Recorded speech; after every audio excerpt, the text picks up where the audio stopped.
So in number 16, we want to express a repeating decimal as a fraction in lowest terms. Well, this has to do with what we call an infinite geometric series where absolute value of r is less than 1. Now, we don't know that yet because I haven't written it out, but that's what we're looking at. This is what it's going to be. Okay. So what is 0.7 with the 7 repeated? It's 0.7777, like that, right? We know that. Okay, so that's 7/10. Well, let me write it a little differently so you can really see it. It's 0.7 plus 0.07 plus 0.007 plus 0.0007 and so on and so forth, and that keeps going on and on, right? Okay, now what's the first one? That's 7/10. What's the second one? 7/100. What's the third one? 7/1000. What's the fourth one? 7/10,000. And then it, oops, the comma's in the wrong place. Plus, and then it keeps going on and on and on. So what is the common ratio? What are you multiplying by? Well, if you don't know, you could say, take these two and make a ratio. 7/100 over 7/10, or 7/100 times 10/7. And then 10 goes into 100 10 times, and the 7's cancel. You get 1/10. That is R. And if you keep multiplying by 1/10, you're going to get these consecutive terms like that. Okay, so that's the common ratio. It is an infinite geometric series. The R is less than 1. Okay, so the sum in this case, we don't put a subscript because it's an infinite sum. So the sum is equal to a sub 1 over 1 minus R. That's the easy one to remember. So the sum is equal to the first term, 7/10, over 1 minus 1/10. Well, if you think about that a little bit, that's 7/10 over, what's 1 minus 1/10? Like if you had a pizza cut in 10 pieces and you ate one of them, you'd have 9 left, right? 9/10 of the pizza. Okay, so we can change that into 7/10 times, and then do the reciprocal here, 10 over 9. 10's cancel, and you get 7/9. That is the fraction. If you put that in a calculator, 7 divided by 9, it's going to be 0.777777. And we can go on and do that with other repeating decimals, but we just don't have time. It's the end of the semester. Sorry. Okay, so 17. Telephone numbers in the United States begin with 3-digit area codes. Okay, 1, 2, 3 for the area code. And followed by a 7-digit local number, a local number. So 7 digits, 1, 2, 3, 4, 5, 6, 7. Area codes and local telephone numbers cannot begin with 0 or 1. How many different telephone numbers are possible? Well, there are 10 digits, 0, 1, 2, 3, 4, 5, 6, 7, 8, 9. That's your sample space. 0, 1, 2, 3, 4, 5, 6, 7, 8, 9. Except the first number can't be 0 or 1. So you only have 8 choices for that number, and you only have 8 choices there. But all the other ones, you have 10. N of S is 10.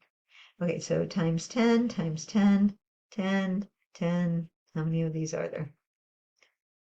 I think I wrote out 7. Okay, so you have 6 10s, 7, 8 10s. So it's 10 to the 8th, and then you have 8 times 8, which is 64. So 64 times 10 to the 8th. There it is in scientific notation. And usually, though, it's not scientific notation because it's a 64, but usually we don't write it that way anyway. We just put the 8 zeros, 1, 2, 3, 5, 6, 7, 8, and then we put the commas in. Okay, so that's how many phone numbers we can get. 6,400,000,000. Okay. That is the fundamental counting principle, by the way.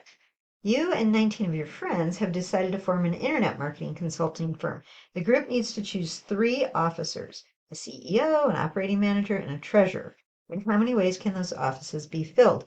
Well, it makes a difference who's the CEO and who's the treasurer, right? Okay, so order matters. I guess you could think of it as the counting principle as well.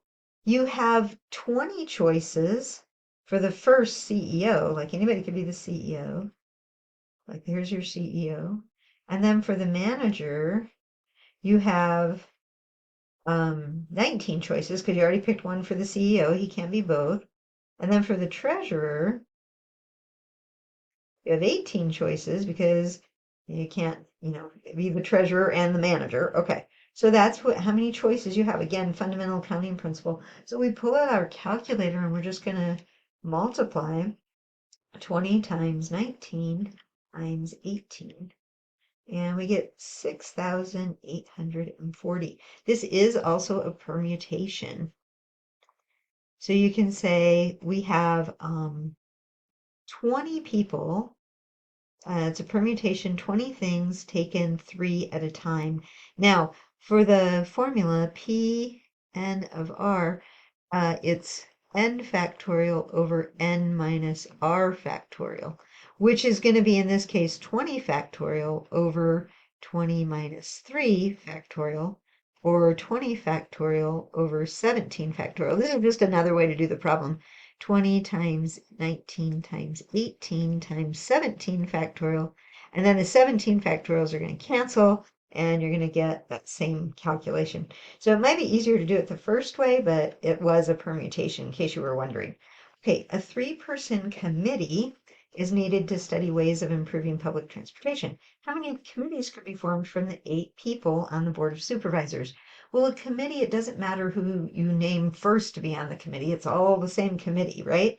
Okay, so it's a combination. And so it's going to be there are 8 people, combination, and we're taking 3 at a time. Now, the formula for a combination is n factorial over n minus r factorial, r factorial. Okay, and the book might have it the other way on the bottom, but it's going to be the same thing. Okay, so 8 factorial over 8 minus 3 factorial, 3 factorial. Okay, that's 8 factorial over 5 factorial, 3 factorial. Now, if I count it down, that looks like 81. That's 8 times 7 times 6 times 5 factorial. And then the 5 factorials are going to cancel. But the 3 factorial, you still have to write that out. 3 times 2 times 1.